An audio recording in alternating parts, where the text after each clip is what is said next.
Follow us sa aming bagong channel na Aswang Confessions. Kita-kits, don't forget Aswang Confessions.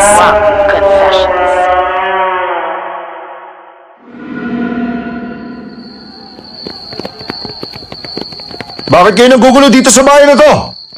Malaki ang atraso nila sa pamilya ko. Hindi lahat ng mga tao dito kasama sa mga pumatay sa tatay mo. Huwag kayo mandamay ng mga inosenteng tao. Isabel, cover me. Sir, yes, sir.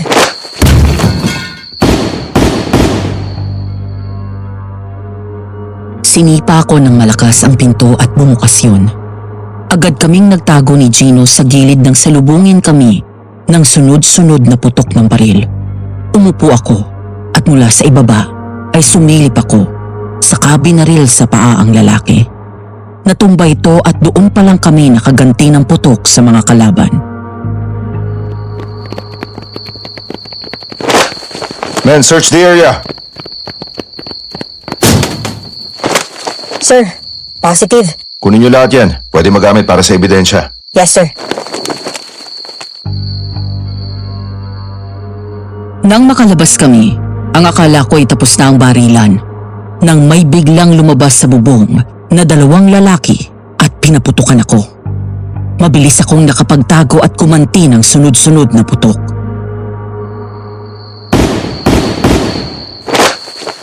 Sir, ayos ka lang? Tinamaan ka ba? Wala akong tama. Ayos lang ako. Sige na, pagpatuloy niyo na yan. Nang lumabas ako sa masukal na eskinita na yun, naabutan ko na nakahilera at nakaluhod sa lupa ang mga nahuling suspect habang ang mga kamay nito ay nasa likod ng ulo. Ang mga nahuling kalalakihan ay mula sa isang malawak na drug den sa isang squatters area sa Maynila. Sila rin ang sindikato na kumikidnap sa mga bata na kinukuha ang mga internal organs at sinusunog ang katawan pagkatapos. Maya-maya ay lumapit sa akin si Darius, ang assistant leader ng grupo namin. Sir, tumawag si General. Tawagin mo daw siya agad ngayon. May bago daw assignment. Sige, ako nang bahala. Thank you. Nga pala, sir. Ano? Hindi ka pa ba kumikilos? Anong ibig mong sabihin? Tinuro ng uso nito ang bandang likod ko. Nang lumingon ako, ay nakita ko na ang tinutukoy nito ay si Isabel. You know, huwag ka nang mag-deny, sir. Alam ko naman na matagal ka nang may gusto kay Isabel eh. Ano pa ba ang hahanapin mo? Maganda. Pinay na pinay ang beauty. Sexy pa. Mabait at maasikaso pa. Astig. Masarap ang magluto yan. Isa pa, ilang taon na rin mula nung pumasok siya dito sa grupo natin. Ako ang team leader niyo. Ayokong haluan ng personal na damdamin ng trabaho ko. Ay sus, kalokohan yan, sir. Kung ako sa'yo, diskartehan mo na. Gusto ka rin yan, matagal na, maniwala ka sa akin. Palagi kong nahuhuling nakatingin yan sa'yo eh. Saka obvious naman sa kilos niyong dalawa na gusto niyo ang isa't isa lalo na kapag magkasama kayo. Talaga? Oo, hindi ka na bumabata, sir. Kailangan mo nang mag-asawa. Ikaw talaga. Mamaya na nga yan. Tatawagan ko muna si General. Sir, mission accomplished. Nahuli na ho namin ang leader ng sindikato. Nasa kamay na rin po namin ang mga kilo-kilong iba't ibang klaseng drugs. Nakita rin ho namin ang factory nila dito. Nakatago sa likod ng mga barong-barong. Anyway, sir, I heard we have a new assignment. Yes, sir. Yes, sir. Sige po. Ako na ho ang bahalang magsabi sa team. Thank you, sir. Sir, nakatakbo yung leader. Habulin niyo, bilis! Hindi pwede makatakas yun! Mabilis akong tumakbo at agad kong namataan ang leader ng sindikato habang sinusubukan nitong tumakas. Mabilis akong lumiko sa sumunod na eskinita at pagdating sa dulo ay nakasalubong ko ito. Bigla naman itong pumasok sa isang abandonadong warehouse saka doon nagtago. Sinundan namin ito ni Darius at pagpasok doon ay nagdahan-dahan kami sa paglalakad. Nakiramdam. Nagkatinginan kaming dalawa nang may kumaluskos sa loob. Marahan kaming tumango at sumenyas dito na umikot sa bandang kanan. Agad naman akong sinunod nito. At mula sa earpiece na suot ko ay narinig ko ang boses ni Darius. Sir, nakikita ko siya mula dito. 12 o'clock from your position. Nasa likod lang ng pader yan sa unahan mo. We need him alive. Copy, sir. Bigla akong tumungo at nagtago sa mga damuhan nang makita naming sumilip ang leader ng sindikato at tumingin sa paligid. Sa pag-aakala na walang tao doon, tuluyan itong lumabas at nagmamadaling naglakad. Doon ako biglang lumabas at tinutukan ko ito ng hawak kong M16 rifle. Huwag kang kikilos ng masama. Biglang napahinto ang lalaki sabay tingin sa kabila nang lumabas sa pinagtataguan si Darius at tinutukan din ito ng baril. Sumuko ka na. Wala ka na mapupuntahan. Napapaligiran na ng mga pulis ang buong lugar na to. Napakunot noo ako at nagtaka nang makarinig ng kakaibang tunog mula dito na parang isang mabangis na hayop. Biglang nanlisik ang mga mata nito sa galit. Nangangalit ang mga ngipin at gumagalaw ang mga panga nito. Ang mas lalo kong pinagtaka ay nang mapansin ko na humahaba ang mga kuko nito sa kamay. Hanggang sa bigla itong umalulong na parang isang aso at nagdala yon ng matinding kilabot sa aking katawan.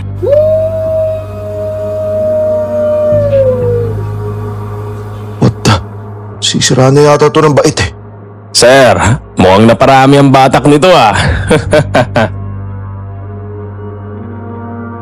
Ang hindi ko maintindihan ay nang mangalisag ang balahibo ko sa katawan matapos ang narinig ko. Lumabas ako mula sa pwesto ko at maingat na humakbang papalapit hanggang sa hindi ko napaghandaan ang sumunod na nangyari. Bigla akong tinalon ng lalaki at sa harap ko mismo ay bigla itong naging malaking maitim na aso. Sir Levy!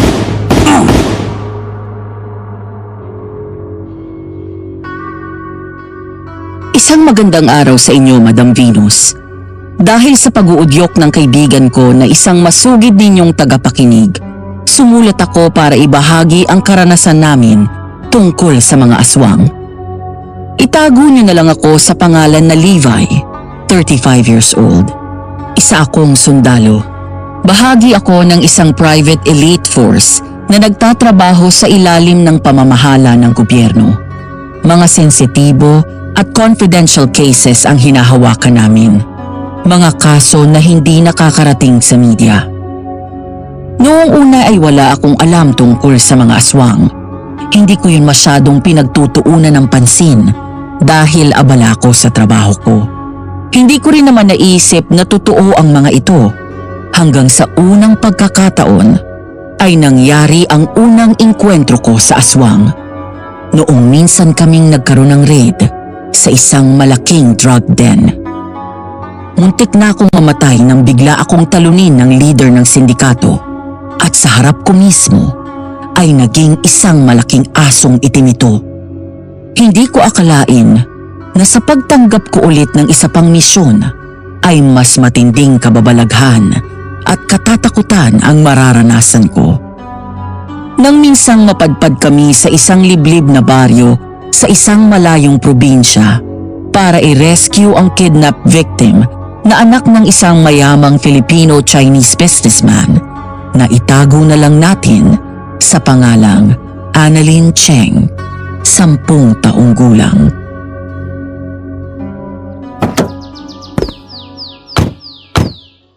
Nandito na ba tayo, Darius? Opo, sir. Tumingin ako sa paligid. Napapaligiran kami ng malawak na bukirin at sa harap namin ay may 100 papasok sa isang malawak na bakuran na may 3 bahay. Habang ang view sa likod nito ay ang napakagandang kabundukan ng probinsya. Ganda dito ah. Kaya nga po sir eh.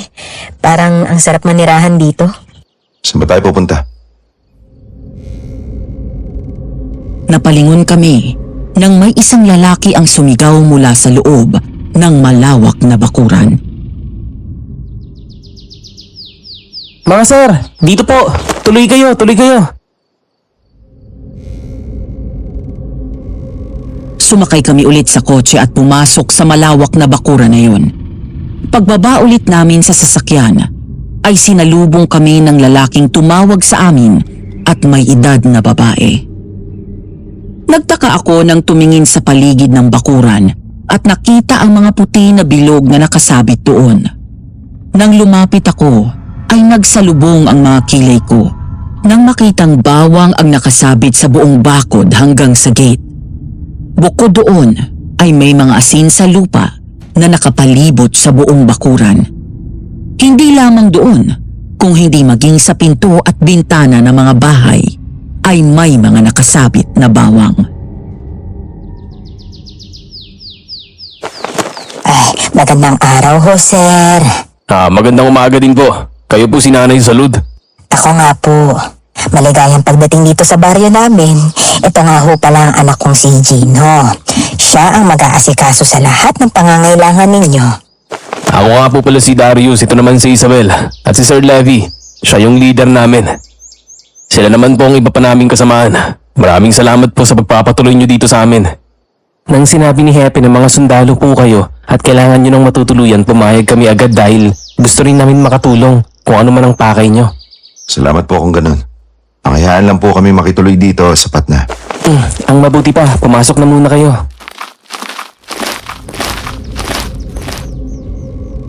Matapos ilagay ang mga gamit sa kwarto, ay tinipon ko muna ang lahat. Pagkatapos ay pinakita ang larawan ng aming subject.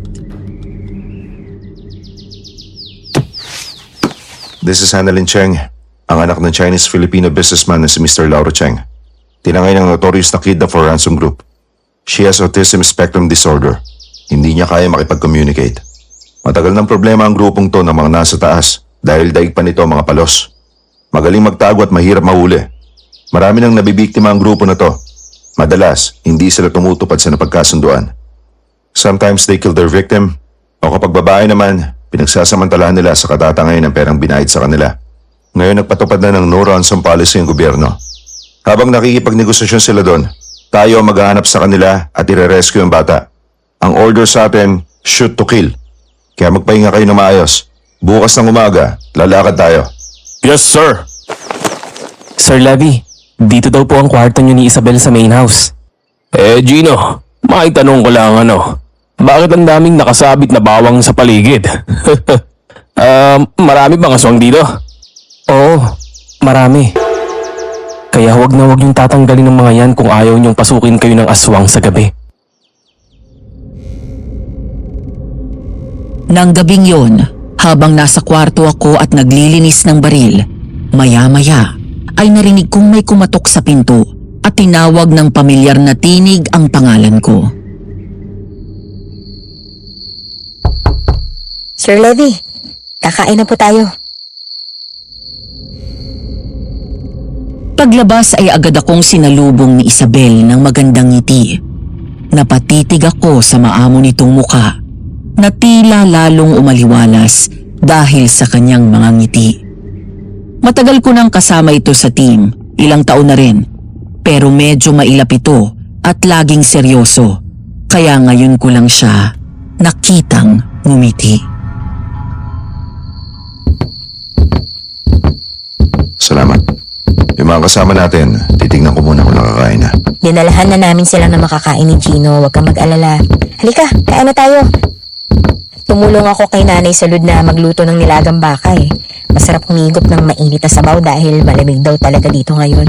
Palibhasa, Enero, kaya bagsak ang temperatura. Salamat, Isabel. Tsaka Levy na lang ang itawag mo sa akin. Lalo at wala naman tayo sa operation. Ah, okay. Parang ngayon lang yata kita nakitang nakangiti. Palagi ka kasing seryoso at nakasimangot eh. Tuloy mukha ka masungit. Tapos lagi ka pang tahimik. Pasensya na kayo ah. Ganun talaga ako kapag nasa trabaho. Ayoko kasing mawala sa focus eh. Iba ang trabaho natin. Buhay ng tao ang nasa kamay natin. Tama ka. Pero bagay sa'yo nakangiti. Lalo kang gumaganda. Pagdating namin sa kusina ay naabutan ko si Nanay Salud na naghahanda ng mesa. Paupo ka na, Levi, nang makakain ka na, ha? Oh, sarap naman. Lalo tuloy ako nagutom. Maraming salamat po ulit sa pagpapatuloy niyo sa amin, ha? Naku, wala yun. Ituring yung parang inyo ang tahanang ito. Basta kung may kailangan kayo, sabihan nyo lang ako, ha? Alam niyo na ba kung saan ang tungo niyo bukas? Oo, may nakilalang guide si Kuya Darius na taga rito. Oh, sino raw? Danny? Mang Danny daw ho ang pangalan. Ah, oo, kilala ko yan. Mabait yun. Kabisado niya ang pasikot-sikot dito sa baryo hanggang sa pinakaliblib na parte ng bundok. Pero sa totoo lang, kung ako sa inyo, hindi na ako aasa na maaabutan yung buhay ang mga hinahabol ninyo at kahit yung batang sasagapin ninyo. Bakit naman po?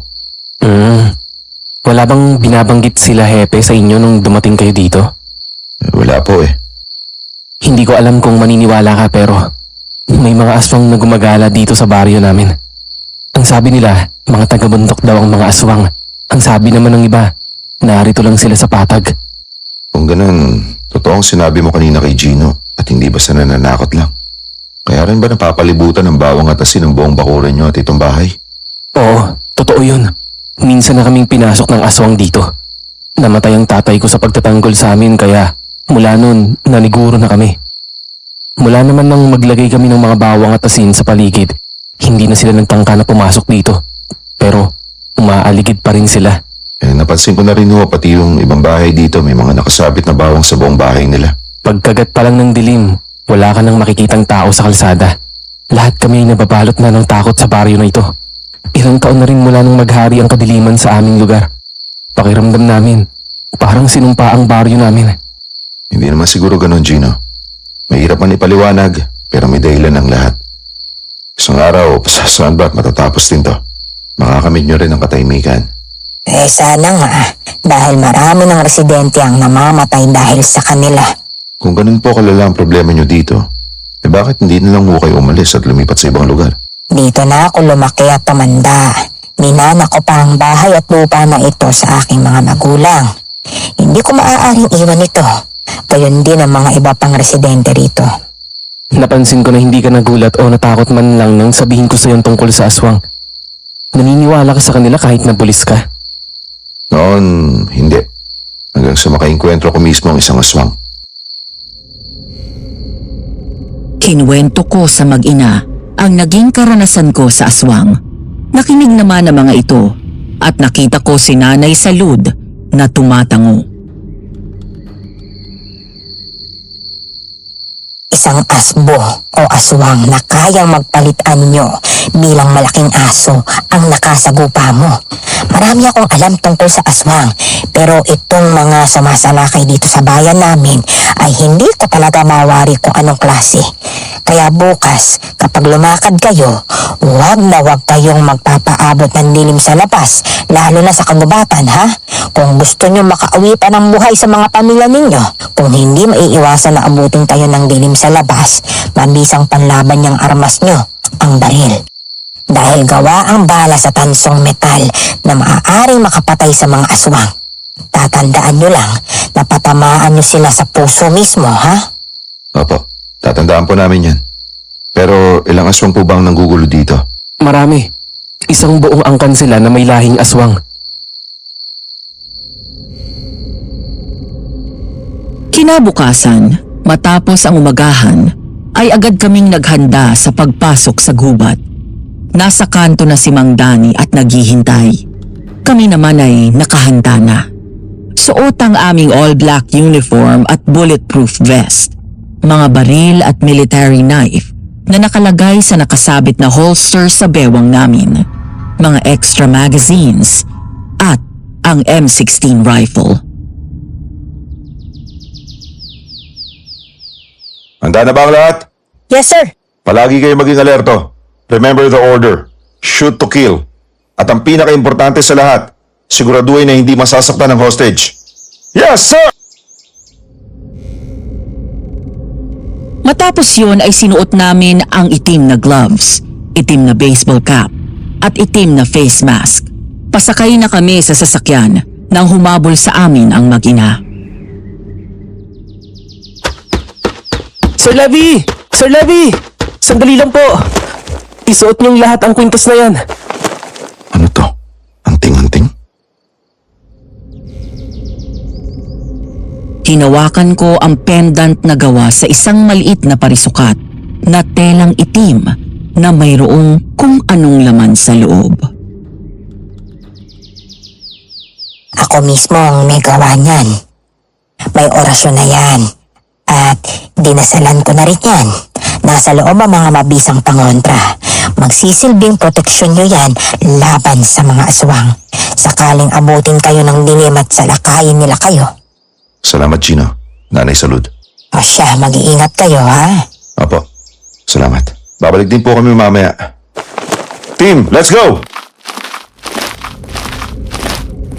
Habang naglalakad kami papunta sa sasakyan, biglang umagapay sa paglalakad ko si Isabel. Sir Levy, sandali! Bakit? Pinakalimutan ka? Nagtaka ako nang isuot ni Isabel sa akin ang isang gold necklace na may pendant na krus. Isuot mo to. Bago namatay ang tatay ko, binigay niya sa akin yan. May bendisyon yan. Ikaw ang leader ng grupo natin. Mas kailangan mong mag-ingat. Mahihirapan kami kapag may nangyaring masama sa'yo. Hindi pwedeng ikaw ang masaktan. Kailangan ka namin para pamunuan mo kami. Then stay close to me. Huwag na huwag kang lalayo sa tabi ko. Yes, sir. Ay, Levi, sandali lang at may nakalimutan ako sabihin sa'yo. Ano po yan?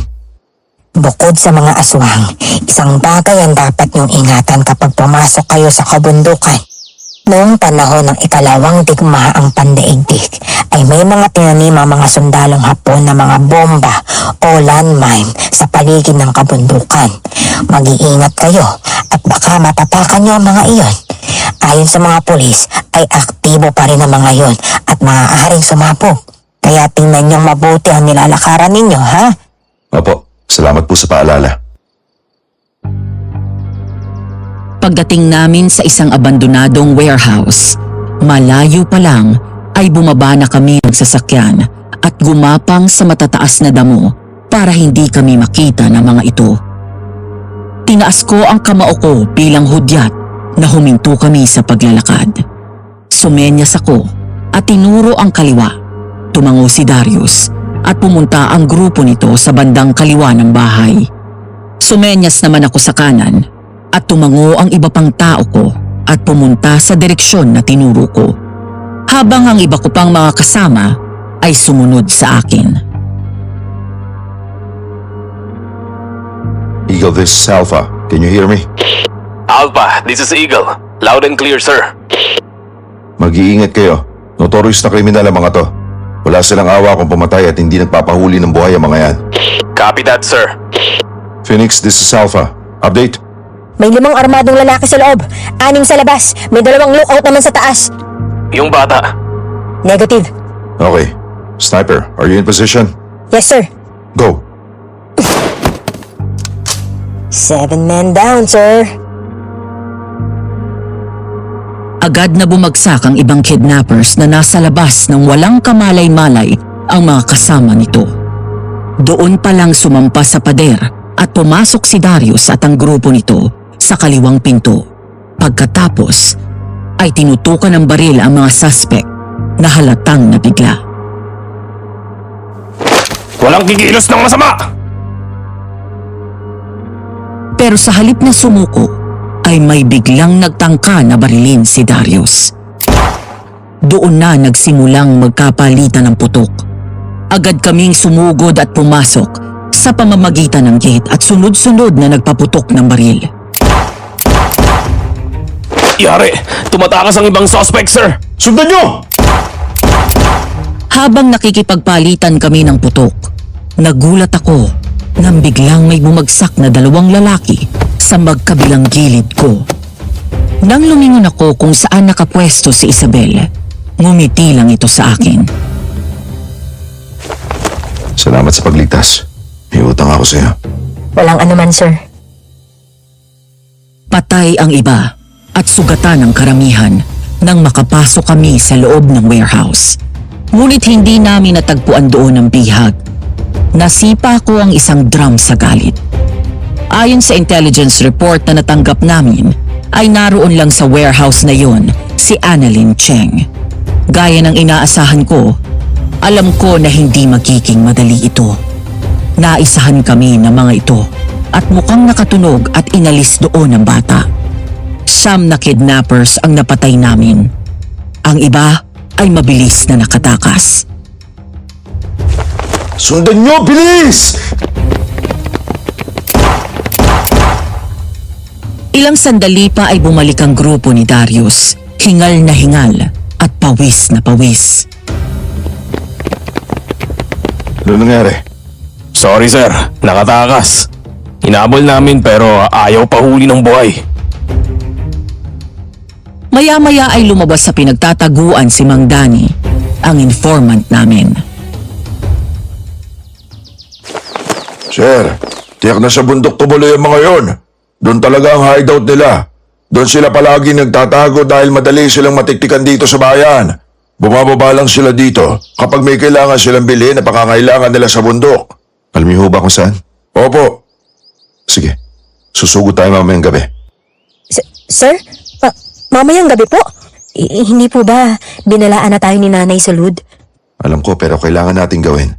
Buhay ng biyag ang mga habol natin dito. Kaya kahit sinong demonyo pang makalaban natin, kailangan nating harapin. Sigurado po ba kayo, sir? Hindi niyo alam kung gaano kabagsik at nakakatakot ang mga aswang sa bundok? Hindi ako natatakot sa kanila, Mang Danny. Mas makapangyarihan ang Panginoon kaysa kahit ano o sinong demonyo pa yan.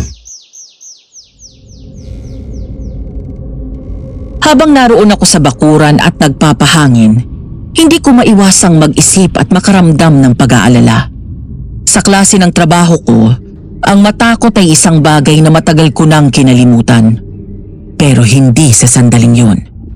Matapos ang sinabi ni Nanay Salud at Gino, hindi ko alam kung handa ba ako sa maaari naming makasagupa bukod sa mga rebelding grupo na tinutugis namin.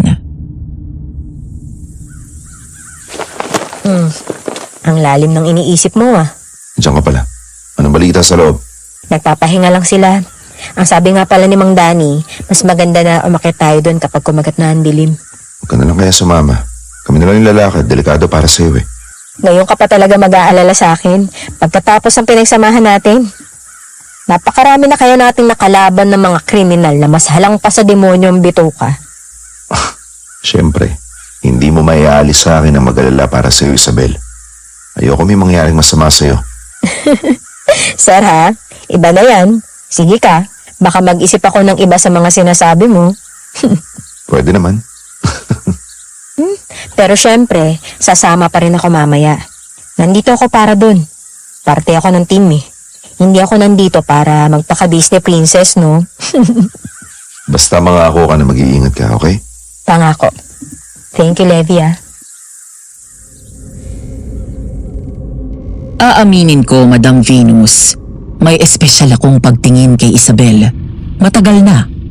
Noong una, ang akala ko'y humahanga lang ako sa kanya dahil siya ang pinakaastig na babaeng nakilala ko. Kaya nitong makipagsabayan ng pakikipaglaban sa mga lalaki. Kahit anong armas ay kaya nitong gamitin. Bukod doon ay tahimik ito at may pagkamisteryosa. Bukod sa maganda ay mabait pa. Pero dahil ako ang namumuno sa grupo namin, hindi ako basta makapagtapat ng nararamdaman ko. Kapag natapos na itong mission natin at makabalik tayo na Maynila, pwede ba kitang maimbitahan na lumabas? Lumabas? Ano? Parang date? Hindi parang, date talaga. Sandali ah. Sandali nga. May gusto ka ba sa akin, sir? Hindi pa ba halata? Ilang buwan na ako nagpaparamdam sa'yo. Ah, yung pabigay-bigay mo ng pagkain at pag-aasikaso mo sa akin. Tapos sa mga operations natin, gusto mo palagi lang ako nasa tabi mo. Tapos, yung may pa-flowers ka ng birthday ko. Well, oo, nahalata ko naman yun. Pero hindi ko naman akalain na may iba pa palang ibig sabihin yun. Akala ko ano lang yung parang extra care lang, ganun. Extra care sa akin dahil ako lang yung babae sa team. Hindi ko na maipakita o masabi sa'yo ng direkta dahil ako yung team leader nyo. Ayoko makompromise ang trabaho natin. Lalo kapag nasa operation tayo dahil lang sa personal na damdamin ko. Kaya hindi ako makadiskarte. Ang akala ko nga hindi ka nakikilos eh. Muntik na ako mainip sa paghihintay, no? Kaya, sige. Mag-date tayo pag uwi natin na Maynila. Talaga? Ibig sabihin gusto mo rin ako? Wala nang bawian yan, ha? Kaya bawal ka mamatay. Pakakasalan pa kita. May anting-anting naman ako eh. Suot ang aming military night vision goggles, maingat kaming pumasok sa kagubatan. Kalkulado ang mga kilos. Mahigit 100% kaming alerto sa aming paligid. Lahat kami ay nakaangat at nakahanda ang mga baril. Parang sasabog ang dibdib ko sa lakas ng kabog nito. Nakakaramdam ako ng takot, oo. Pero ang bawat hakbang ko ay may kalakip na dasal. Alpha, this is Eagle, over. This is Alpha, over. Sir, mula dito sa pwesto ko may nakikita akong usok. May nagsisiga. Mukhang malapit na tayo. Ako na po ang lalapit sa location, sir. No, stay here behind me. Pero sir. That's an order, Phoenix. Sir, yes sir. Velasco, Darius, check the perimeters. Mang Danny, hintayin nyo na lang po kami dito. Delikado kapag nagkaputukan. Baka tamaan kayo ng bala. Opo, sir. Agad nagpulasan ang mga tao ko at sumunod sa sinabi ko. Maya-maya pa ay muli kong narinig na nagradyo si Darius. Negative, sir. What do you mean negative? Parang walang tao, sir. Check the area. Baka entrapment to at nagtatago lang sa paligid ng mga yun. Basta mag-iingat kayo. Team, let's go. Kasama ang mga natitirang tao na nasa likod ko, dahan-dahan kaming lumapit sa kuta ng mga rebelding grupo. Nakataas ang mga armas at aktibo ang mga pandama sa aming katawan. Maingat kaming naglakad sa paligid. Pumasok kami sa may kubo pero walang tao doon kahit isa. Iyong pinagsigaan nila ay wala ng apoy. Nasaan ang mga tao dito? Ang akala ko sabi ni Mang Danny nandito daw sila. Sandali, tatawagin ko si Mang Danny. Ako mismo ang pumasok sa mga kubo na naroon, pero wala talagang tao kahit isa. Hanggang sa sabay-sabay kaming napalingon at tinutok ang baril nang may gumalaw mula sa kumpol ng makakapal na halaman. Bigla kaming napaatras nang lumabas doon ang 2 lalaking may baril. Halata sa mukha ng mga ito na nanghihina at halos maligo sa dugo. Pero sa kabila ng kalagayan ay pinaputukan pa rin kami nito. Nagulat ako nang barilin ng tig-isa ni Isabel ang mga ito kaya bumagsak sa lupa. Pagkatapos noon ay lumapit kami at kinuha ang mga baril nito. Lalo kaming nagtaka dahil halos luwa ang bituka ng 2 lalaki. Namatay ang isang lalaki habang ang isa naman ay nag-aagaw buhay. Nasaan ang mga kasama nyo? Saan nyo dinala ang bata?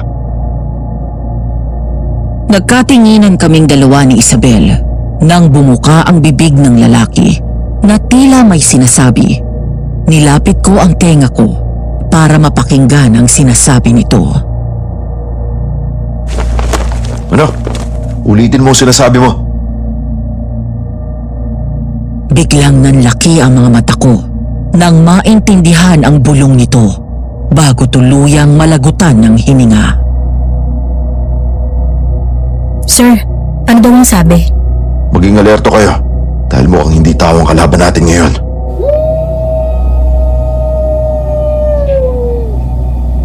Napatingin kaming lahat sa paligid nang marinig ang nakakakilabot na alulong na yon ng aso.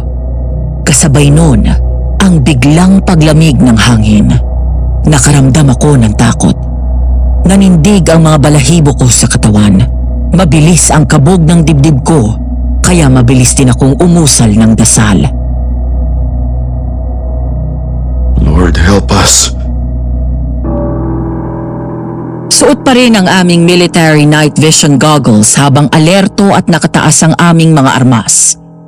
Sabay-sabay kaming nakiramdam sa paligid.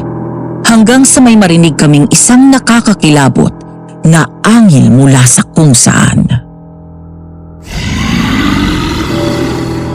Kahit ano makita nyo, wag na wag kayong magpapadala sa takot. Kill them! Hanggang sa napalingon kaming lahat nang marinig ang malakas at sunod-sunod na putok ng baril. Sir! In 3 o'clock position! May umahabol sa akin na 2 aswang! Nang dumating si Darius, nanlaki ang mga mata namin nang dumating ang isang kahindik-hindik at kakilakilabot na nilalang. Isang nilalang na ang mukha, partikular na ang ilong, ay hawig sa isang tiyonggo. Ngunit ang pagkakaiba nila ay napakaliit ng itim sa bilog at nanlilisik nitong mga mata. Ang mga pangil nito'y mahahaba at matatalas. Gayon din ang mga kuko nito sa kamay. Ang balat nito'y parang ugat ng isang puno. Animoy idinikit na lang sa mukha na walang laman. Kahalintulad ng bungo na binalutan ng balat ng matandang punong kahoy. Ang buhok nito ay malago, mahaba, kahalintulad ng mga maninipis na baging ng balete. Nagulat kaming lahat nang mula sa mga makakapal na halaman ay biglang naglabasan ang 3 pang aswang na halos pareho ang itsura sa unang 2 aswang na humahabol kay Darius. Fire! Agad kaming nagpaputok ng sunod-sunod. Mabilis at maliksi ang mga aswang na ito. Mabilis na tumalon mula sa isang puno papunta sa isa. Patamaan niyo sa puso! Nanlaki ang mga mata ko nang mula sa taas ng puno kung saan kami nakapwesto ni Isabel ay nakita ko na may isa pang aswang. Agad kong binaril ang aswang ng sunod-sunod. Pero sa kabila ng mga tama nito ay nagawa kaming talunin ito. Naitulak ko palayo si Isabel at nang akmang susugurin siya ng aswang, mabilis kong nabunot ang military knife ko at sinaksak ko ito sa likod. Sabay baril ng 3 beses sa ulo. Gulat na gulat at habol ang hininga na napatingin sa akin si Isabel. Nasaktan ka ba? Hindi naman, sir. Salamat, sir, Muli kong binalik ang atensyon ko sa iba pang kalaban at sinundan ko ang bawat galaw ng isang aswang. At nang makakuha ng pagkakataon, ay kinalapit ko ang katilyo. Tinamaan ko ito sa dibdib at mabilis itong bumagsak. Sunod-sunod akong nagpakawala ng bala. Sa bawat asinta ko sa aswang, bumabagsak ang mga ito. Ilang sandali pa ay tuluyang namatay ang mga aswang. Daig pa namin ang sumabak sa gera. Bakas ang kaba at takot sa mga mukha namin. Siguraduhin niyo na patay na. Sir, sa tingin ko, kailangan na natin umalis dito. Mabuti pa nga.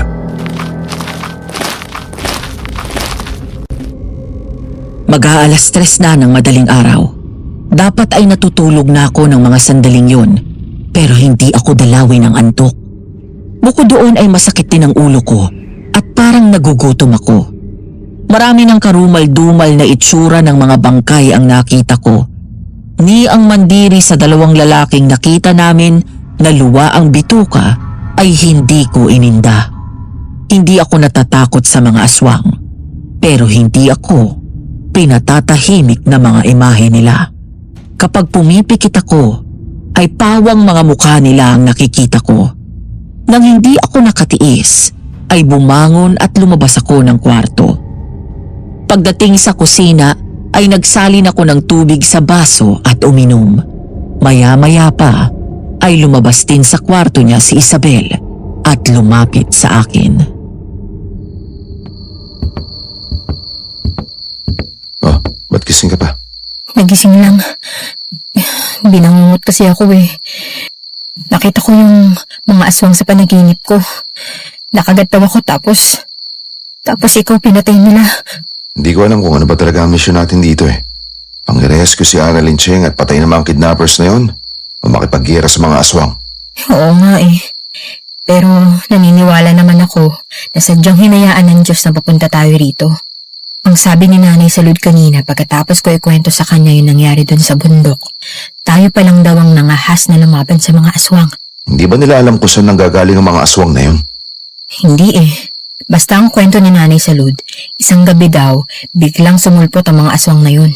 Marami daw ang napatay sa mga residente dito nung unang salakay nila.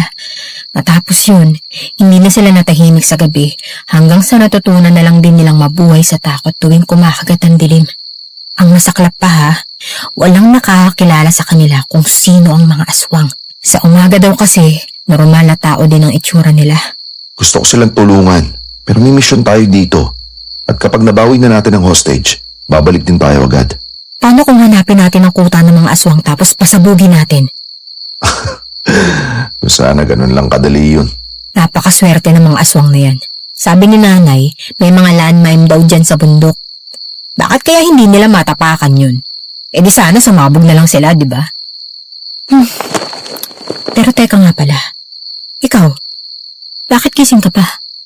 Hindi ako dalawin ng antok eh. Tsaka medyo nakakaramdam ako ng gutom at masakit ang ulo ko. Teka, gagawa kita ng sandwich.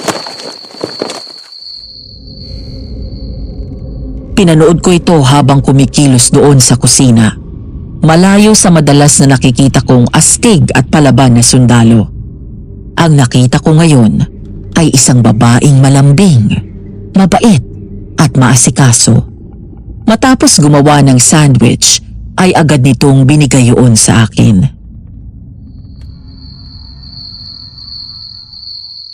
Pao, thank you. Buti na lang nagising ka. Ubusin mo yan ha. Tapos inumin mo tong gatas para makatulog ka na. Salamat ulit ha.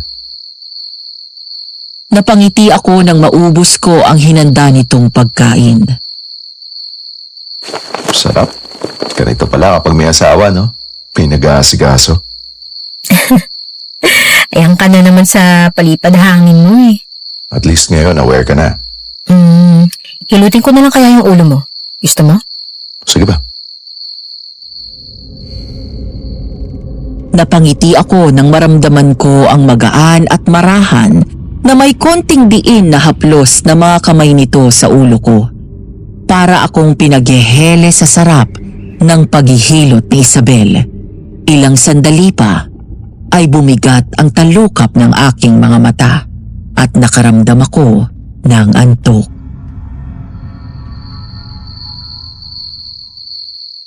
Paano kung magpakasal na tayo pagkatapos itong mission natin?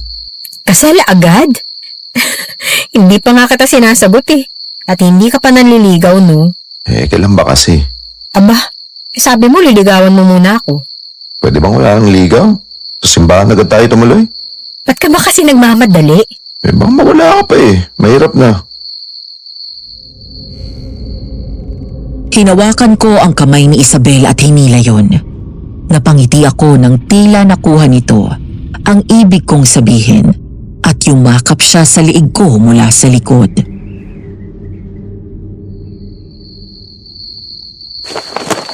Maraming salamat pala sa pagliligtas mo sa akin kanina. Ha? Wala yun. Sabi ko naman sa'yo eh. Hindi kita pababayaan at poprotektahan kita. Kaya wag na wag kang lalayo sa tabi ko. Ang mabuti pa matulog ka na nga. Aakyat naman na tayo ng bundok eh. Ikaw rin, matulog ka na ulit. Kinabukasan, katulong si Isabel ay naglabas si Nanay Salud ng kape at binigay yon sa amin. Hanggang sa mga sandaling yon, laman pa rin ang isip namin ang nangyaring pagsalakay sa amin ng mga aswang.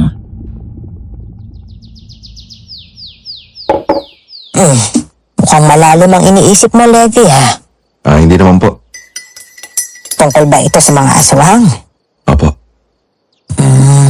Alam ko na mahirap paniwalaan, pero kayo na mismo nakasagupa sa kanila. Nay, saan ba sila galing?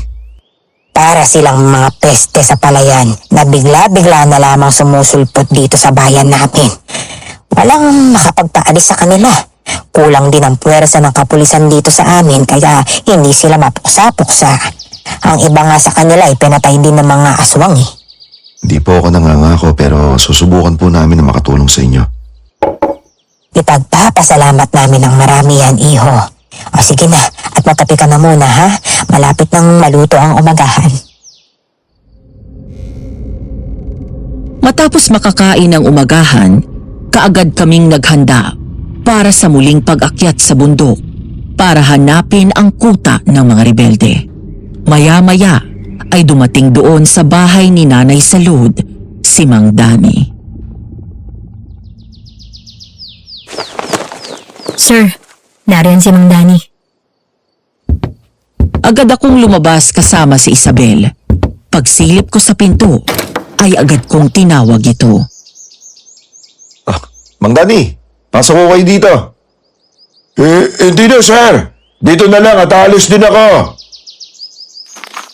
Napilitan akong lumabas ng bahay at lumapit sa gate. Ano ang balita? Nag-aanda na kami. Mamaya babalik kami sa bundok. Napakunot noo ako nang mapansin na parang takot na takot itong lumapit sa gate.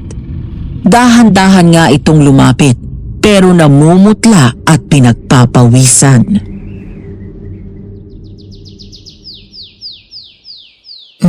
Mang Dani? Ayos lang po ba kayo? Namumutla kayo. Ayos lang po ako, ma'am. Ano ang balita? Sir, may nakapagsabi sa akin na bumaba ng bundok yung grupo ngayon. May kasama pa daw batang babae. Naroon sila sa bayan. Kaya lang po ay magdoble ingat kayo dahil nakabihis sila na parang mga sibilyan. Paano namin malalaman kung sino sila? May mga nakataling panyo sa pulso nila, sir. Ano bang tawag doon? Scarf? Yun nga po. Yung parang bandana. Sige, salamat po. Pupunta po ako sa bayan. Magmamanman ako. I-text ko po kayo agad kapag nalaman ko ang eksaktong lokasyon nila. Salamat po, Mang Dani ah. Mag-iingat kayo. Ah, nga pala. Eto po oh. Isuot nyo tong kwintas. Pangontra po sa aswang yan. Ginawa ni Nanay Salud. Para po may proteksyon kayo kapag nasa labas kayo. Lalo na kapag nasa bundok kayo. Hinubad ni Isabel ang kwintas at binigay yon kay Mang Dani. Nagtaka kaming dalawa nang bigla itong umatras na parang takot na takot. Hindi na po. Salamat na lang, ma'am. Sige po. Alis na ako. Nagkatinginan kaming dalawa ni Isabel at labis na nagtaka sa kanyang naging reaksyon. Anong nangyari dun? Hayaan mo na siya. Suot mo na yan. Mas kailangan mo yan. Halika na. Balik na tayo sa loob.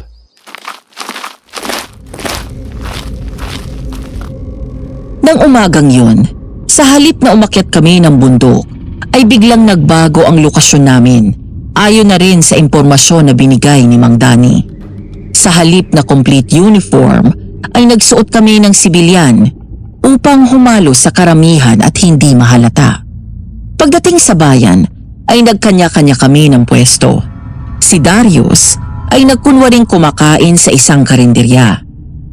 Si Isabel naman ay nagkukunwaring tumitingin ng mga prutas. Ako ay nasa loob ng sasakyan at doon nagmamatsyag kasama ng iba ko pang tauhan.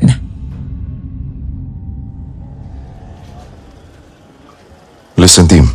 Our priority is to get and secure the hostage. Kilala niyo na ang itsura ni Annalyn Chen. Kunin niyo siya agad kapag nagkaroon kayo ng pagkakataon. Kaya talasan niyo ang mga mata niyo. Yes, sir! Hindi pa man din nagtatagal ay bigla kong narinig ang boses ni Isabel sa radyo.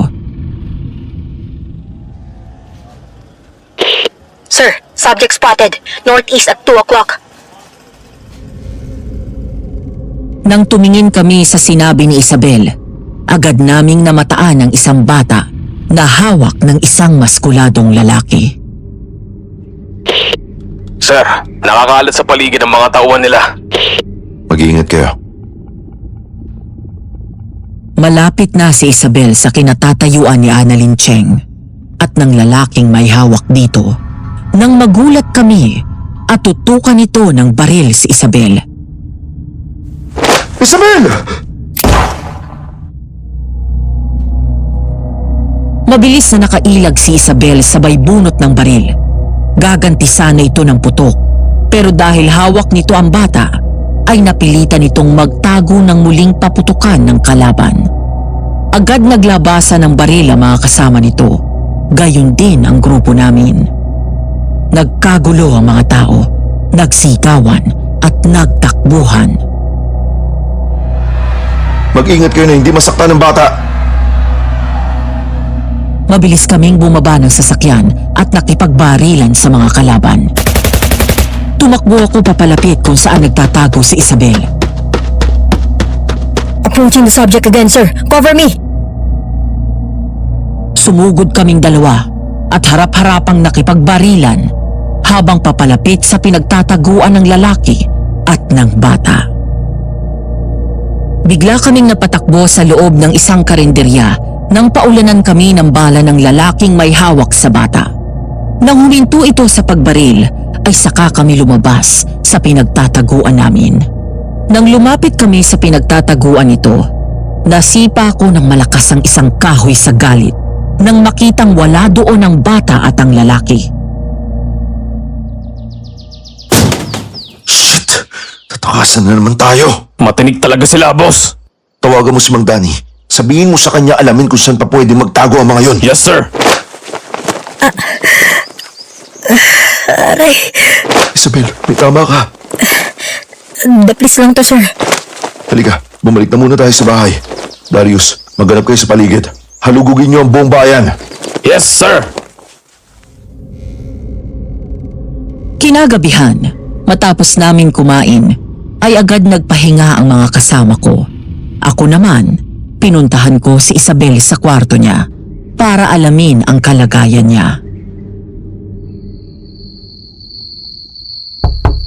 Isabel, Pasok. kumusta na yung sugat mo? Ayos lang. Malayo sa bituka to. Dapis lang naman eh. Pinakot mo ako kanina. At baka sisugod ka ng sugod. Naawa kasi ako bigla sa bata nung nakita ko siyang umiiyak. Ganun ka pala kapag naaawa, no? Lalo kang umaangas. Yun nga lang, padalos-dalos. Sorry na. Ang nasa isip ko lang kasi kanina, maligtas yung bata para matapos na yung mission natin. Hindi ko maiwasang isipin. Kapag nakuha na natin ang bata at umalis tayo, ano na yung mga tao dito? Tayo mismo yung saksi kung gaano kabagsik ang mga aswang na yun. Baka isang beses, nabalitaan na lang natin na naubos na ang mga tao dito. Anong plano mo? Di ko alam. Gusto ko silang tulungan pero nakausap ko si General kanina. Gusto niya bumalik tayo agad sa Maynila. Binigyan niya lang tayo ng 48 hours para masolve to at ma-rescue yung bata. Ay, naaawa ako kay Nanay Salud. Hindi ko ma-imagine yung mabuhay sa takot dahil sa aswang. Buti sana kung isa lang, di ba? Kaso mukhang hindi lang yung 5 nakasagupa natin yung aswang dito. Titignan ko kung ano magagawa ko. Kung ano man ang plano mo, susuportahan kita. Sasamahan kita. Hindi ko alam kung anong klaseng kalokohan ang sumanib sa akin dahil bigla ko na lang naisip na halikan sa labi si Isabel. Nagulat ito pero hindi ako tinulak. Nang lumayo ako sa kanya, ang akala ko'y magagalit ito at sasampalin ako. Pero laking pasasalamat ko nang matawa ito. Ay, sa wakas, kumilos ka rin. Alam mo bang kagabi ko pa hinihintay na halikan mo ko? Pinayakap mo pa ako habang hinihilutan kita. Sorry. Nauna na kasi ako ng hiya eh. Sa pa nga. Sa ikalawang beses na naghinang ang aming mga labi, ay mas malalim na halik ang pinagsaluhan namin. Matapos yun, ay hinalikan ko siya sa noo at niyakap ko ng mahigpit.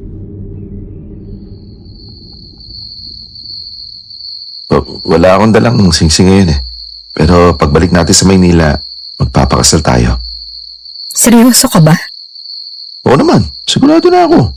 Ikaw ang gusto kong pakasalan at makasama hanggang pagtanda ko. Tagal kong hinintay ang pagkakataon na to. Naputol ang paglalambingan naming dalawa nang biglang kumatok ng sunod-sunod si Nanay Salud. Agad naming binuksan ang pinto at sinalubong kami ng mukha nitong may labis na takot at pag-aalala. Oh, Nay, ano ang nangyari? Si Gino, nakatanggap ako ng tawag mula sa kanya. Inutusan ko kasi siya na pumunta sa kamag-anak namin. Medyo malayo-layo yun kaya ginabi na siya ng uwi. Ang kaso, nasiraan daw siya sa daan. Hindi siya makalabas ng sasakyan at makatakbo dahil may aswang daw. Sige ho, akong bahala. Pupunta ako siya ngayon. Sasamahan na kita. May sugat ka, dito ka na lang. Hindi kita hahayaan na lumabas mag-isa. Kaya ko ang sarili ko. Agad kaming nagdala ng tig-isang M16 rifle at .45 caliber na baril. Pagkatapos ay nagmadali kaming umalis. Makalipas ang ilang minutong pagmamaneho, ay namataan namin ang pamilyar na sasakyan ni Gino. At may 2 aswang na nasa labas ng sasakyan. Ang isa ay nakasakay sa bubong ng sasakyan. Ang isa naman ay nasa tabi ng bintana ng driver's seat. Cover me. Kukunin ko si Gino. Sir, yes sir. Binuksan ni Isabel ang sunroof, saka tumayo at pinosisyon ang baril. Habang ako naman ay binuksan ang pinto at doon pinwesto ang hawak kong baril. Fire! Agad naming binaril ang mga aswang. Tinamaan ko agad ng 2 beses ang aswang na nasa ibabaw ng kotse. Mabilis itong tumalon pababa at tumakbo papasok sa masukal na kagubatan. Habang si Isabel naman ay sunod-sunod na binaril ang isang nasa bintana ng sasakyan. Nang bumagsak ito, ay saka kami sumenyas dito. Gino! Baba na dyan! Bilis! Nagmadaling bumaba si Gino, dala ang bag nito. Sinalubong ko siya sa gitna at agad kaming tumakbo pabalik ng sasakyan. Sakay na ako nang bigla kong narinig na nagpaputok si Isabel. Nang lumingon ako, ay 3 aswang ang nakita kong tumatakbo papalapit sa amin. Levi, sa likod mo! Bigla akong umiwas, eksaktong patalo na sa akin ang aswang. Nagpagulong ako sa simento pero agad nakatalon sa akin muli ang aswang. Sinakyan ako nito at pilit na nagtatangka na sagpangin ako sa liig. Dahil nabitiwan ko ang rifle ko. Sinapak ko ng sunod-sunod ang aswang. Malakas ko itong tinuhod saka tinulak palayo sa akin. Mabilis kong binunot ang .45 caliber ko at 3 beses na binaril ko ito direkta sa puso. Isabel! Mabilis akong rumisponde nang makita kong inaatake si Isabel nung isang aswang na sumampa sa bubong ng kotse. Sinuntok nito ang aswang at siniko, pagkatapos ay binaril ito ng sunod-sunod. Nang sumugod naman ang isa pa, ay halos sabay namin itong binaril at pinatamaan sa dibdib at sa ulo. Nagmamadali akong tumakbo palapit sa kotse. Dinampot ang M16 rifle ko at agad na sumakay sa sasakyan. Gino, okay ka lang? Nasaktan ka ba? Okay lang po ako, sir. Hindi naman nila ako nakagat o nagalusan. Salamat po sa pagligtas sa akin. Paalis pa lang ang sasakyan namin ay may isa pang aswang na humabol. Mabilis itong tumakbo palapit sa amin. Dahil ako ang nagmamaneho, binuksan ni Isabel ang bintana ng kotse at naupo doon habang tumatakbo ang sasakyan. Pagkatapos ay asentado nitong binaril ng 3 magkakasunod ang aswang. Uy, ang galing! Grabe, astig! Bagsak! Girlfriend ko yata yan. Nako sir, lagot ka kapag nang babae ka. Butas yung bunbunan mo.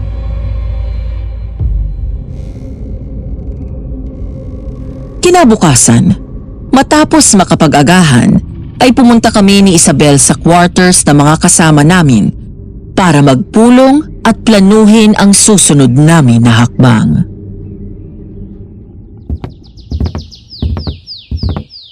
Team, listen.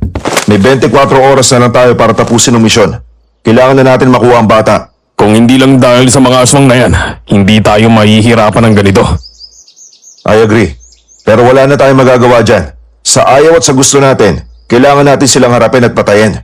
Sa ganung paraan, kahit paano makakatulong din tayo sa mga residente dito. Nakatanggap ako ng bagong impormasyon mula kay Mang Danny. Bumaba na ng bundok ang mga kidnappers. Narito na sila sa patag pero nagtatago pa rin sa kagubatan.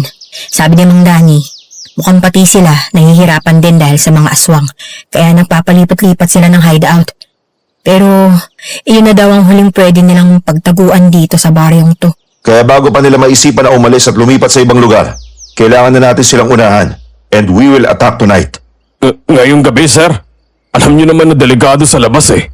Alam ko at alam kong natatakot din kayo. Lahat tayo dito. Pero kailangan nating unahin ang trabaho natin bago ang takot. Kapag maraming aswang ang sumugod sa atin, pasabugin niyo sila. Hindi natin pwedeng ipagbukas to. Dahil baka matakasan na naman nila tayo. Okay? Yes, sir. Gear up properly. Siguraduhin niyo na armado kayo. And please, magdasal tayong lahat na sana'y maging matagumpay tayo. Sir, yes sir. Maganda na kayo. Maalis tayo makalipas ang isang oras.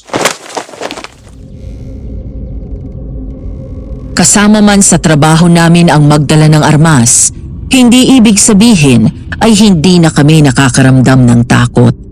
Simula nang mapadpad kami sa liblib na baryo na yon, ay sinubukan na ng langit ang katatagan ng aming loob at pananampalataya sa Diyos. Literal na kampo ng demonyo ang kalaban namin at hindi ang mga rebelde. Pero gayon pa man, kahit ganun kadami ang aswang sa bayan na yon, walang kahit sinong aswang o demonyo ang tatalo sa laki ng kapangyarihan ng Panginoon. At yun ang pinakamabisang sandata na dala ko, 10 na mga kasama ko. Alas 9 ng gabi, naroon na kami sa gubat. Dala ang aming mga baril at pananalig sa Diyos. Kasama namin si Mang Danny at suot ang military night vision goggles na nagsisilbing gabay at liwanag sa kadiliman. Dahan-dahan naming pinasok ang masukal na kagubatan patungo sa sinasabing hideout ng mga rebelde. Habang naglalakad kami, ay napansin ko na iba ang lamig ng simoy ng hangin. May hatid yung kakaibang kilabot na gumagapang sa buong katawan ko. Ang dibdib ko ay parang sasabog sa labis na kaba. Sa ilang beses na pagkakataon na nakasagupa ko ang mga aswang, alam ko na sa gabing yun, hindi lang mga rebelding grupo ang kalaban namin, kung hindi ang mismong kampon ng demonyo. Makinig kayo. Talasan niyong mabuti ang mga mata at pakiramdam niyo. Kahit saan maaaring lumabas ang mga aswang. 10 tayong pumunta dito. Kailangan 10 din tayong babalik ng Maynila. Is that clear? Yes sir. Sir, malapit na ho tayo. Ilang metro lang ang layo mula doon sa nilalakaran namin, ay nakita ko ang ilang mga kubo. Sa gitna ay may mga kahoy na sinisiga ang mga ito. Sir, mukhang walang katao-tao. Pero may apoy pa yung mga sinisiga nila. Siguradong narayan lang sila. Check the area.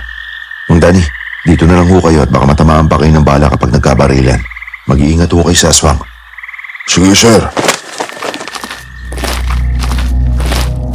Nang iwan namin si Mang Danny, ay nagpatuloy kami sa paglalakad hanggang sa huminto kami at nagtago sa likod ng malalaking puno.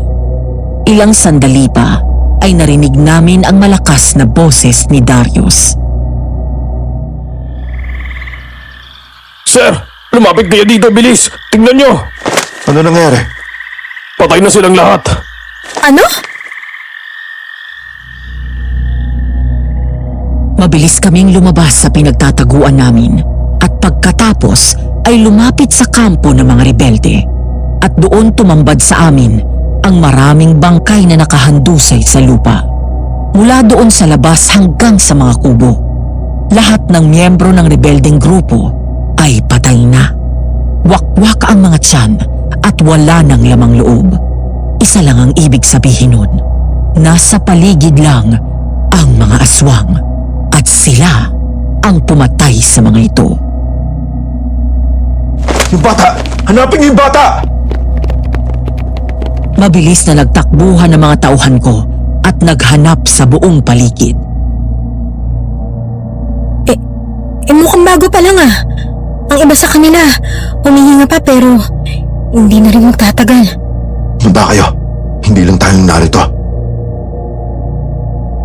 Nakumpirma ko ang hinala ko nang mula sa kung saan ay narinig ko ang pamilyar at nakakakilabot na angel na yun.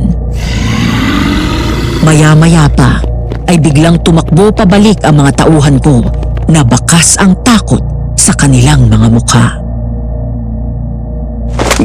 Narito na naman ang mga aswang, sir! Mula sa isang makapal na bungkos na mga halaman ay biglang lumabas ang isang aswang.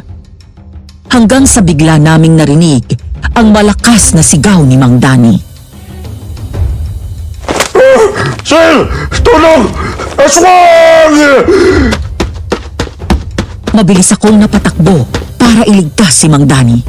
Pero gano'n na lang ang gulat ko. At bigla akong napahinto nang makita na wala doon ang lalaki kung saan namin ito iniwan.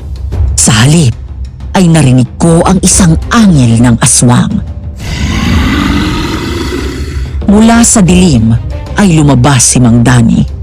Napaatras ako nang mapansin ko na unti-unting nagbabago ang mukha nito. Unti-unti itong nagiging aswang. Napaatras ako at agad na tinutok ang baril dito. Dahan-dahan, kumakpang ako paatras, pabalik sa mga kasama ko. Mang Danny, anong nangyayari? Hindi na kayo dapat sumugod pa dito, sir. Dahil hindi na kayo makakalabas ng buhay. Isa kang aswang? Oo, ako at ang buong angkan ko. Kami na ang nag-ahari sa baryong ito. Nang makabalik ako sa mga kasama ko, ay gano'n na lang din ang gulat nila. Mang Danny? Aswang ka? Bakit kayo nanggugulo dito sa bayan na to? Nasaan ang bata? Anong ginawa niyo sa kanya? Malaki ang atraso ng bayan na to sa pamilya ko. 40 taon na ang nakakalipas ng patayin nila ang aking ama. Aswang siya pero kahit kailan ay hindi siya nananakit ng tao. Pero nang malaman ng taong bayan ang kanyang totoong katauhan, pinatay nila ang tatay ko, pati ang nanay ko na isang normal na tao na pinatay rin nila at pinagbintangan na aswang. Mula noon pinangako ko namin ang buong angkan ko na magbabayad ang bayang ito sa lahat ng ginawa nila. Nagkataon lang na dito dumayo ang mga rebeldeng grupo na to at nagpunta kayo dito kaya nadamay kayo. Ngayon, sa kabilugan ng buwan, kayo ang magiging hapunan namin. Hindi lahat ng mga tao dito kasama sa mga pumatay sa tatay mo. Huwag kayo mandamay ng mga inosenteng tao. Matagal na namin sinumpa ang bayan na to. Magbabayad ang lahat ng tao dito sa kasalanan nila sa pamilya ko. Ikaw ba ang dahilan kung bakit hindi namin mahuli-huli ang mga rebeldeng grupo na to? Oo, ako rin ang nagbibigay ng babala sa kanila kapag nasa paligid kayo at kung parating kayo. Napakasarap paglaruan ng mga taong katulad ninyo. Wala kayong kaalam-alam na hinahanda ko lang kayo para sa gabing ito ng kamatayan nyo. Ito rin ang gabi ng paniningil ko sa mga pamilya ko na pinatay niyong lahat. Maligayang pagdating dito sa aming tahanan!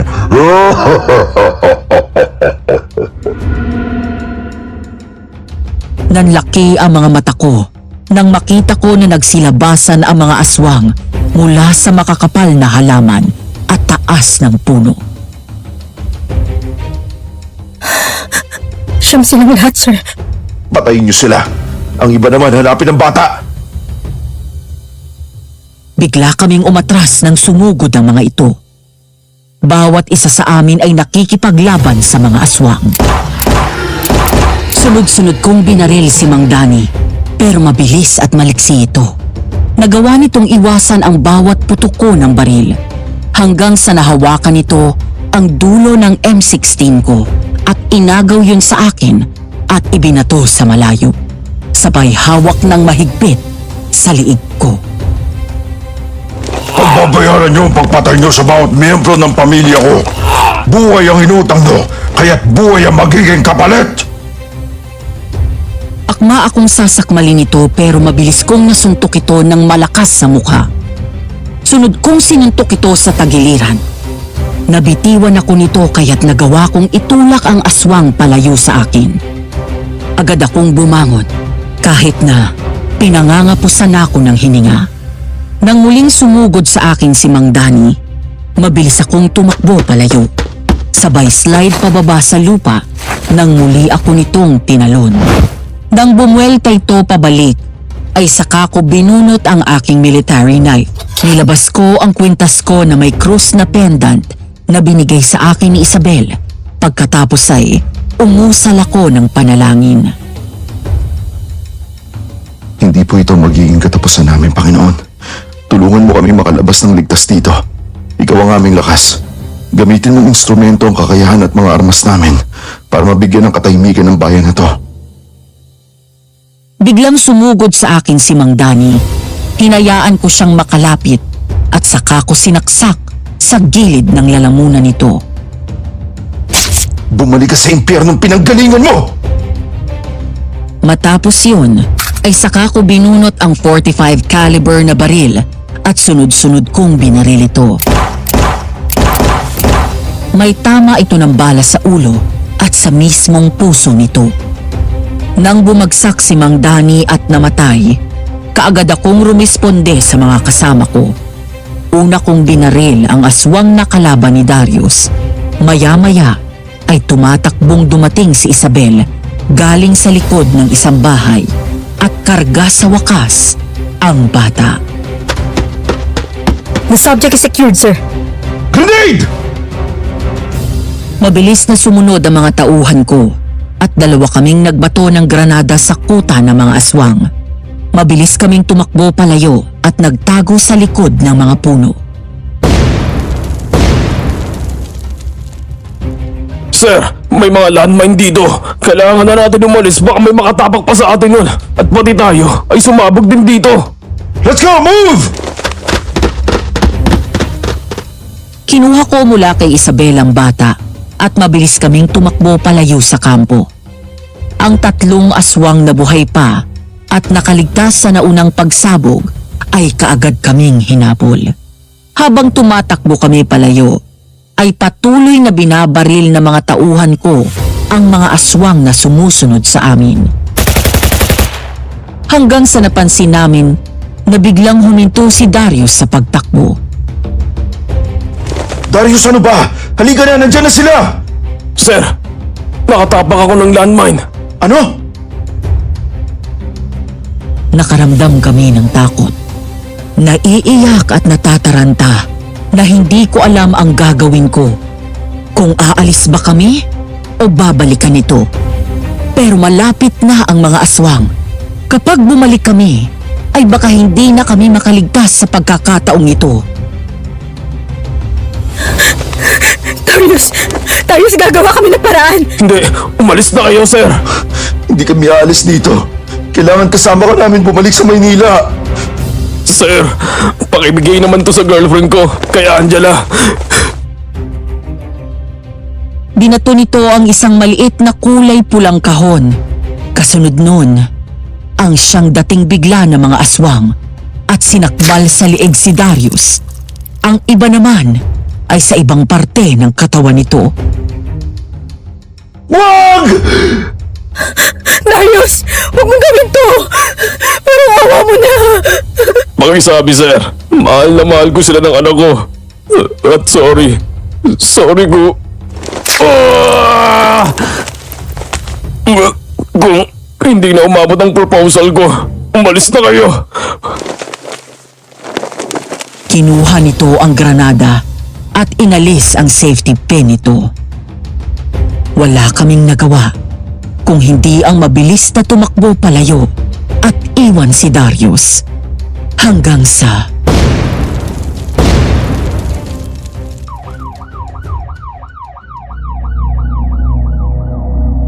Parang naubos ang lakas naming lahat. Galit na galit ako sa nangyari kay Darius. Hindi ko matanggap na nawalan ako ng isang kaibigan. Ang pinaka-pinagkakatiwalaan na tauhan ko. Ito ang ikalawang beses na niligtas niya ang buhay ko mula sa aswang. Hanggang ngayon ay hindi ko alam kung paano ipapaliwanag sa girlfriend niya ang nangyari. Hindi pa man din kasal ay nabiyuda na ito at naulila na sa ama ang 3 taong gulang na anak nito. Kahit mahirap, ay pilit naming kinalma ang sarili namin at bumalik sa trabaho. Sa wakas ay nabawi na rin namin ang hostage. Isang himala na sa kabila ng napapaligiran ng mga aswang si Annalyn, ay wala itong galos o kagat ng aswang kahit isa. Samantala, dahil sa malagerang engkwentro namin sa mga aswang, naglikha yun ng ingay at nabulabog ang buong baryo. Pagdating ng mga pulis, ay agad pinuntahan ng mga ito ang crime scene. Saan mo nahanap ang bata? Nasa isang sulok, nakaupo habang pinapaligiran siya ng 2 aswang. Pero alam mo kung ano nakakapagtaka? Hindi siya malapitan ng mga aswang. Kahit halos kaya na siyang abutin at hablutin ng mga to. Tahimik din siya at hindi nagpapanik. Nakatingin lang siya doon. Talaga? Dahil alam namin na may autism at non-verbal ito, inasahan ko nang hindi ito makakasagot sa akin ng maayos. Hi, ako si Kuya Levy. Kaibigan mo ako. Hindi ako masamang tao. Pwede ka bang itanong kung bakit hindi ka sinaktan ng mga monsters? Nagpapalit-palit ng tingin sa amin ni Isabel ang bata. Pagkatapos ay may kinuha itong papel mula sa bulsa ng damit nito. Ibinigay sa akin ang isang kulay puting papel kung saan may nakadrawing na batang nagdadasal at may anghel pa sa likod nito. At sa isang papel naman ay kulay dilaw na may nakasulat na Chinese na kulay pula ang tinta. Bukod doon ay napansin din namin na may hawak itong kwintas na may bilog na pendant. Isang talisman na ang tawag ay fulo. Fulo? Isa itong talisman na karaniwan ginagamit ng mga incheck at naniniwala sila na nagbibigay ito ng proteksyon, lunas at magandang swerte. Maaari itong isuot, dalhin o kaya ay ilagay sa lugar na gusto mong maakit ang swerte. Mukhang ang mga magulang ng bata ang naglagay nitong talisman sa bulsa ng kanilang anak Maging ang hawak ng kwintas, isa yang medalyon. Ang kulay berdeng bato sa gitna ng pendant nito ay jade ang tawag. Ayon sa paniniwala nila, nagbibigay ito ng proteksyon laban sa mga negatibong enerhiya at masasamang espiritu. Kaya siguro hindi makalapit sa kanya mga aswang. Mukhang tumalaban talisman na hawak niya. Ay, salamat kung ganun. Maraming salamat din sa inyo, ha? Sana'y wala na nga ang mga aswang nang sa gayon ay matahimik na rin ang bayang ito. Naku, kinalulungkot ko talaga ang nangyari kay Darius. Hindi ako makapaniwala na si Danny pala ay isa sa mga aswang. Kaya pala lagi siyang tumatanggi na pumasok sa bahay. Pero Nanay Salud, ano po yung sinasabi ni Mang Danny na pinatay daw po ng taong bayan ng tatay niya? Matagal na panahon na iyon. 25 anyos pa lamang ako noon at dalaga pa. Hindi ko pa kilala si Danny noon. Ngayon ko lang din naisip na dumating siya dito sa amin 2 taon bago sa lakayan ng mga aswang ang buong baryo. Ang tinutukoy ni Danny na kanyang ama ay si Mang Crisanto. Kilala siya noon na naninirahan sa kagubatan Nagbebenta ng kung ano-ano sa bayan. Mabait at walang kaaway. Hanggang sa may nakakita daw dito na isang aswang at pinatay ang isang alagang baka ng isang residente dito. Kaya nang nakita ito, kinabukasan ay binugbog ito ng mga kalalakihan at hindi sadyang napatay ito. Naku, nadamay ang aswang nito at napatay din ang mga tao. Hindi ko akalain na dahil doon ay buong baryo namin ang magbabayad sa kasalanan na hindi naman namin ginawa. Tapos na po yun, Nay. Ang mahalaga, hindi na kayo mabubuhay ulit sa takot. Wala ho kayong kasalanan sa mga nangyari noon. Mabait pa rin ng Diyos dahil hindi niya hinayaan na mapahamak kayong lahat. Hulog kayo ng langit sa amin, Sir Levy. Ginagawa lang po namin ang tungkulin namin. Ang tugisin ng mga masasamang loob, tao man o aswang, ang matiyakang kaligtasan at protektahan ng mga tao ang trabaho po namin. Maraming salamat po sa pagpapatuloy niyo sa amin, ha? Walang anuman. Mag-iingat kayo palagi, ha? Ang mga kwintas na bigay ko, palagi ninyong isusuot yan, ha? Opo, salamat po ulit. Malungkot man kami sa pagkawala ni Darius, pero labis ang pasasalamat naming lahat sa kanya dahil sa pagliligtas niya sa buhay namin. Pareho kaming napangiti ni Isabel nang tumingin sa isa't isa. Kinuha ko ang kamay niya at hinawakan ko yun.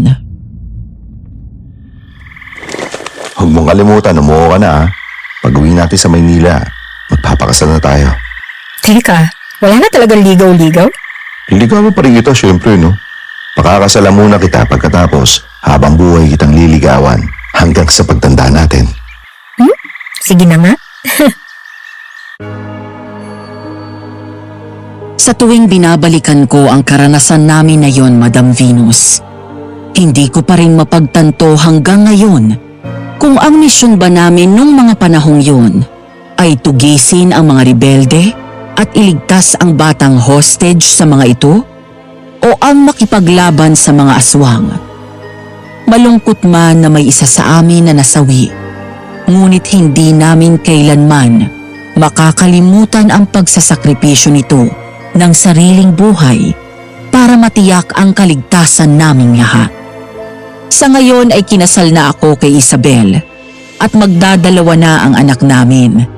Kahit na may pamilya na, ay magkasama pa rin kami sa serbisyo at patuloy na nagsisilbi sa bayan. Pero dahil sa naging karanasan ko sa pakikipaglaban sa mga aswang, mas lalo akong nabigyan ng inspirasyon at lakas ng loob para ipagpatuloy ang trabaho ko.